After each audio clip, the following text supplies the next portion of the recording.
എന്തൊക്കെ സാറേ കേൾക്കുന്നത്? ഒന്നും അറിയില്ല ഗിരീഷേ.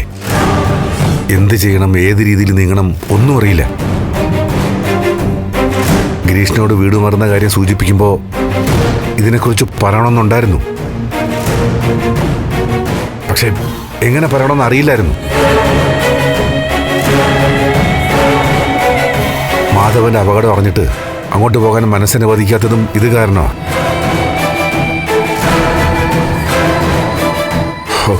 ഒരു ശൂന്യത പോലെ തോന്നുന്നു.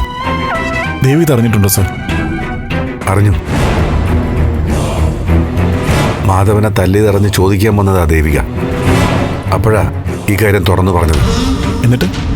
എന്നിട്ടെന്താ, അവളും വ്യക്തതയില്ലാതെ നിൽക്കുക.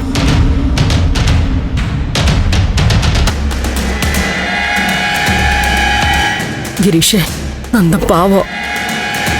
ഋഷി എന്നെ ആക്ഷേപിച്ചപ്പോഴാ നന്ദന് നിയന്ത്രണം വിട്ടുപോയത്. നന്ദനെ രക്ഷിക്കണം മോനെ. എങ്ങനെ രക്ഷിക്കണമെന്നാ പ്രഭ ഈ പറയുന്നത്?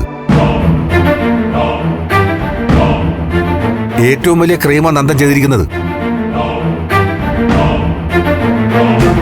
അതുകൊണ്ട് തന്നെ നിയമം അനുസരിച്ചിട്ട് വേണം മുന്നോട്ട് പോകാൻ. സിദ്ധു എന്റെ മോൻ. ഇനി അഥവാ നന്ദനെ വഴിവിട്ട് രക്ഷിക്കാൻ ശ്രമിച്ചാലും പരാജയപ്പെട്ടു പോവും.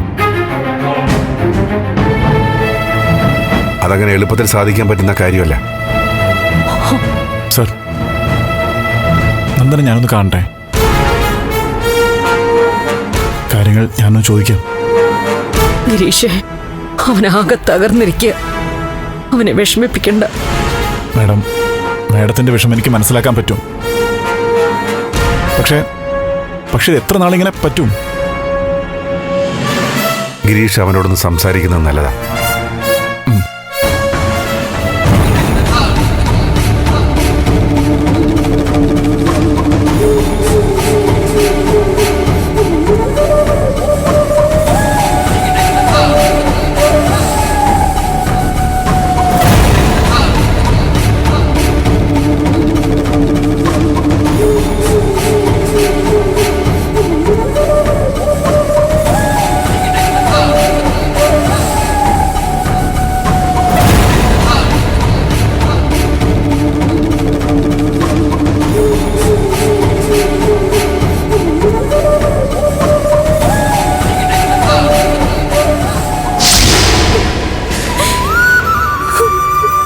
ചേച്ചി,